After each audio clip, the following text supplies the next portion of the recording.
Assalamualaikum warahmatullahi wabarakatuh. Berjumpa kembali dengan Ibu Kuniah di pelajaran kimia kelas 11 semester 1. Pada kesempatan ini, kita masih membahas tentang termokimia. Khususnya adalah penentuan perubahan entalpi reaksi berdasarkan energi ikatan. Namun, sebelum ke perhitungan bagaimana menentukan perubahan entalpi reaksi, kita ingat kembali materi yang sudah kita pelajari. Ya. Waktu kelas 10, kalian sudah belajar tentang ikatan kimia. Ada yang masih ingat ikatan kimia? Ada ikatan ion, ikatan kovalen, ya. Kemudian kalian juga pernah membuat struktur Lewis dari H2O. Masih ingat? Ya, silahkan. Betul, itu adalah H2O seperti itu, ya. Bentuk struktur Lewis-nya. Kemudian minggu lalu kita sudah belajar tentang penentuan perubahan entalpi suatu reaksi. Bisa menggunakan kalorimetri ya dengan percobaan, kemudian bisa menggunakan hukum Hess. Masih ingat bagaimana bunyi hukum Hess? Ya, betul. Hukum Hess menyatakan bahwa perubahan entalpi suatu reaksi tidak hanya bergantung pada keadaan awal dan keadaan akhir saja, tidak bergantung pada jalannya suatu reaksi. Kemudian kita juga sudah menentukan perubahan entalpi suatu reaksi berdasarkan delta HF standar. Ada yang masih ingat? Rumusnya bagaimana? Iya, betul bahwa delta H suatu reaksi bisa dihitung dengan menggunakan delta HF. Rumusnya adalah delta H reaksi sama dengan sigma dari delta HF produk dikurangi delta HF reaktan. Produk itu ada di sebelah kanan, berarti sigma delta HF kanan dikurangi dengan sigma delta HF sebelah kiri. Itu materi yang sudah kita bahas minggu-minggu lalu ya. Nah, hari ini yaitu penentuan perubahan entalpi berdasarkan energi ikatan. Coba perhatikan gambar ini. Ibu punya gambar buah mangga yaitu ya bisa kamu perhatikan antara pohon mangga yang di atas dengan yang di bawah. Ya, buahnya ya. Kalau yang di atas itu masih hijau, kemudian lama-kelamaan buahnya itu matang. Ketika dibuka itu akan berwarna kuning ya. Pohon mangga.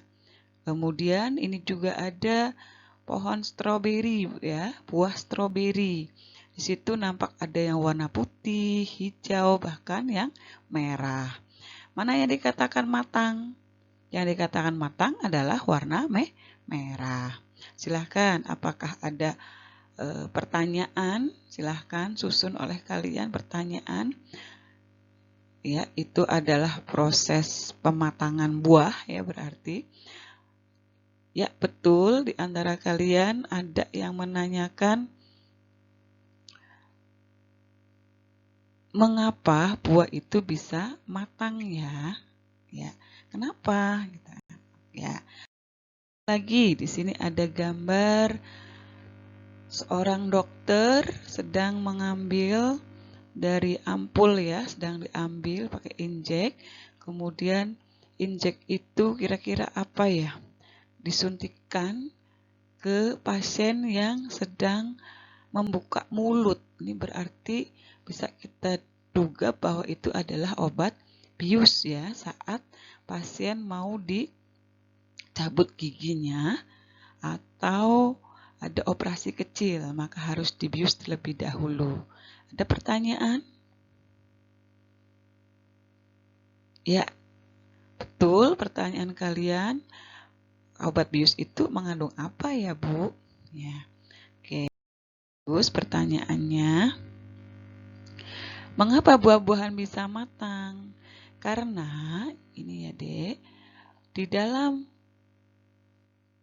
pohon ya, pohon itu secara alami dalam metabolisme pohon, tumbuhan, apapun, secara alami dia menghasilkan gas etena. Nah, ini bentuknya waktu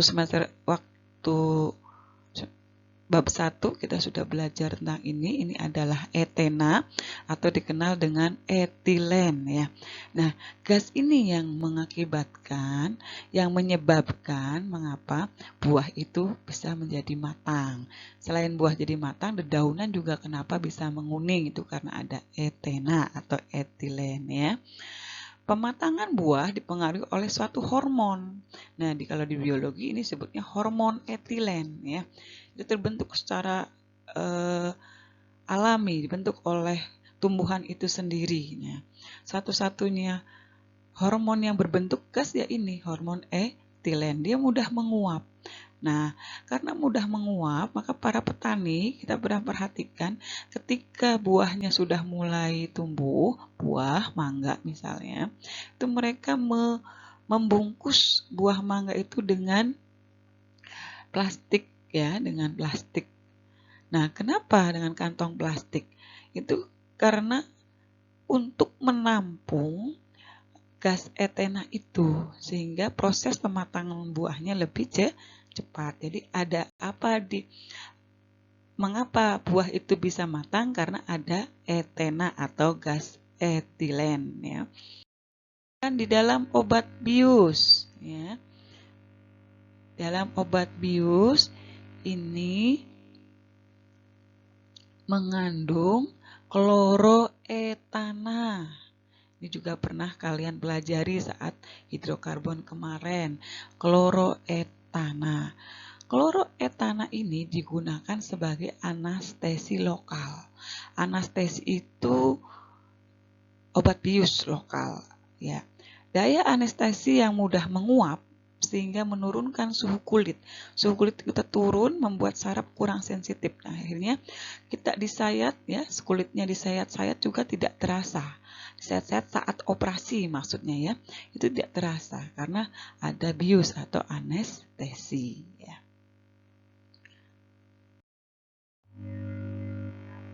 Nah, adapun anestesi tadi, kloroetana bisa dihasilkan dari reaksi etena. Itu reaksi etena dengan HCl, asam klorida nanti akan menghasilkan kloroetana. Etena salah satunya ada di tumbuhan ya, metabolisme tumbuhan ada etena. Oke, direaksikan dengan asam klorida, kemudian menghasilkan kloroetana. Nah, ini Ibu punya reaksi seperti ini. Pertanyaannya, bagaimana cara menentukan perubahan entalpi untuk reaksi seperti ini? Nah, reaksi-reaksi seperti ini sulit untuk ditentukan perubahan entalpinya secara eksperimen atau secara langsung. Maka, reaksi yang model seperti ini itu bisa ditentukan perubahan entalpinya menggunakan data energi ikat, ya, energi ikatan. Jadi, untuk menentukan perubahan entalpi reaksi etena dengan asam klorida bisa kita gunakan dengan menggunakan data energi ikatan. Kalau begitu bagaimana caranya? Atau apa sih energi ikatan itu? Energi ikatan didefinisikan sebagai energi yang diperlukan untuk memutus satu mol ikatan dari suatu molekul dalam wujud gas. Memutus energi yang diperlukan. Kalau energi yang diperlukan berarti eksoterm atau endoterm. Nilainya positif atau negatif. Kalian masih ingat? Diperlukan, energi yang diperlukan. Ya, betul, itu termasuk reaksi endoterm, berarti reaksi yang diperlukan. Kalau endoterm tandanya positif atau negatif? Energinya positif. Ya, betul. Silahkan, ini adalah tabel energi ikat. Ya, di situ tampak semuanya positif. Ya. C strip H, satu garis, C dengan H berikatan. Putusnya membutuhkan energi sebesar berapa? C dengan H 413. C dengan O, berapa energi ikatnya? Untuk memutuskan ikatan C dengan O dibutuhkan, dari tanda plus itu kita baca dibutuhkan energi sebesar 358. Hati-hati, C dengan O ada juga yang ikatannya tunggal dan ada yang rangkap 2. Coba cari C dengan O yang rangkap 2, berapa nilainya? 799. Ya, jadi hati-hati ya. Kalian harus jeli dengan tanda stripnya, garisnya. Ada yang rangkap 2, ada yang tunggal, bahkan ada yang rangkap 3. Rumus yang digunakan untuk menentukan perubahan entalpi berdasarkan energi ikat adalah delta H sama dengan sigma energi ikatan pemutusan dikurangi sigma energi ikatan pembentukan. Kita punya reaksi seperti tadi, etena dengan HCl menghasilkan kloroetana, ya.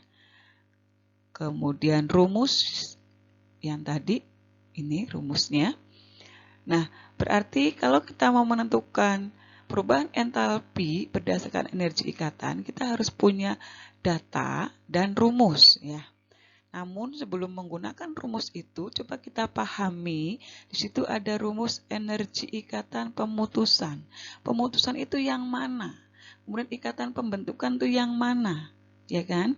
Oke. Di dalam suatu reaksi, ya, reaksi yang sebelah kiri, kita sebut pereaksi sebelah kiri, itu mengalami pemutusan. Saya ulangi, yang sebelah kiri ikatannya mengalami pemutusan. Sedangkan kalau sebelah kanan, ikatannya mengalami pembentukan. Jadi, kalau ada reaksi energi ikatan yang putus dikurangi dengan sigma energi ikatan pembentukan, artinya energi ikatan yang sebelah mana yang putus? Sebelah kiri dikurangi dengan sebelah kanan. Ya, kita mulai menggunakan rumus ini. Ya. Ikatan pemutusan, fokus ke sebelah kiri. Kamu hitung ada berapa ikatan yang ada di situ dan yang putusnya, artinya ya yang putus ada berapa. Coba perhatikan, C dengan H. Ada berapa C dengan H? Ada 4 itu ya, kiri, atas, kanan. C, H. Itu dihitung kita ada 4 C dengan H. Oke, selain itu lagi ada ikatan apa? 4 kali C dengan H. Di dalam etena masih ada lagi kan C dengan C-nya. Rangkap 2 sebanyak berapa? 1 kali. Jadi ditambah dengan 1 kali. Ya. Ada lagi yang sebelah kiri, jangan dulu pindah ke sebelah kanan, kita habiskan semua ikatan yang ada di sebelah kiri. Satu lagi plus HCl, artinya di situ HCl-nya berapa kali? 1 kali, ya, energi ikatnya antara H dengan Cl. Ada lagi sebelah kiri? Ya, sudah habis. Kita pindah kurangi dengan sebelah kanan. Sebelah kanan, perhatikan. C dengan H ada berapa banyak? 1, 2, 3, 4, 5. Ada 5 ya. Sehingga kita tulis 5 kali energi ikat C dengan H. Ditambah. Selain ada C dengan H, C dengan C. Ya, 1 kali C dengan C. Kemudian ada lagi 1 kali C dengan Cl yang ke bawah. Nah, itu sebelah kiri dikurangi dengan sebelah kanan ya. Jadi kalau data yang digunakannya energi ikat, rumusnya kiri dikurangi kanan. Kalau energi pembentukan kemarin delta HF, kanan dikurangi dengan kiri. Hati-hati ya dek, biasa setelah ini kamu substitusikan nilai tabel yang ada di kanan. 4 kali energi ikat C dengan H. Cari C dengan H ada berapa nilai energi ikatnya? 413. Sehingga kita tulis 4 kali 413 ditambah C dengan C-nya ikatan rangkap 2. Yang mana? 614. Kemudian tambah lagi H dengan CL yaitu 431. Dikurangi dengan CH. Berapa energinya? Positif 413. 5 kali. Kemudian C dengan C 348. Hati-hati, itu tunggal. Yang tunggal, ada yang rangkap, ada yang tunggal. Jangan salah ambil. Kemudian ada lagi adalah C dengan CL, yaitu 328. Ini kamu hitung semuanya. Dihitung ya. Sehingga ini sebelah kiri, karena ini positif, gampang sekali, tinggal kamu jumlah, dikurangi dengan sebelah kanannya, yaitu dijumlah aja, sehingga hasilnya adalah negatif 44 kJ per mol. Bisa dipahami anak-anak bagaimana menghitung delta H suatu reaksi berdasarkan energi ikatan?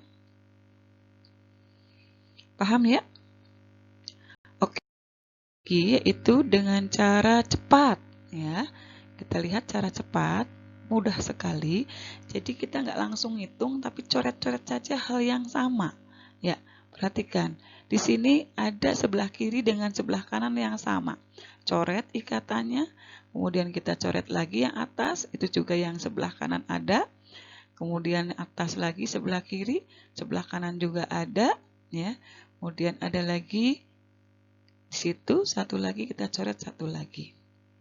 Nah, kalau sudah coret-coret seperti itu, kita tinggal hitung saja sisa yang belum dicoret. Sebelah kiri apa saja yang belum? C rangkap 2C ya dengan HCl. Jadi kita cukup menulis rumus sebelah kirinya adalah yang sisanya saja. C dengan C sebanyak 1 kali dan ditambah lagi dengan energi ikat HCl-nya 1 kali. Sedangkan sebelah kanan dikurangi dengan sebelah kanan C dengan C1, C dengan H1, C dengan CL1, satu semua. Satu semua ya, 1 kali tambah lagi 1 kali, itu namanya sigma seperti itu. Nah, seperti itu. Ya, hasilnya adalah sama, disubstitusikan angka-angkanya. Substitusikan angka-angkanya sehingga hasilnya adalah negatif 44. Artinya reaksi ini adalah eksoterm, melepaskan kalor sebesar 44 kJ per mol. Oke, bisa dipahami semuanya anak-anak? Mudah-mudahan bisa ya. Ini ada latihan. Ya, latihan, silahkan kalian kerjakan. Ada 2 soal dengan menggunakan tabel energi ikatan di halaman 61. Kalian buka tabelnya, ada di situ. Coba kerjakan perubahan entalpi untuk reaksi berikut. Ya, dilihat di situ nomor 1 hampir sama dengan contoh tadi. Kalau nomor 2 itu ada apa? Ada koefisien. Nanti kalau ada koefisien dikalikan saja. 5O garis 2O berarti ada 5 kali. Gitu. CO2 juga CO itu berarti ada 2, CO ada 2 kali 3, 6 berarti ya. Silahkan nanti kalian kerjakan dengan baik. Terima kasih atas perhatiannya. Kita lanjut lagi di Microsoft Teams. Terima kasih. Assalamualaikum warahmatullahi wabarakatuh.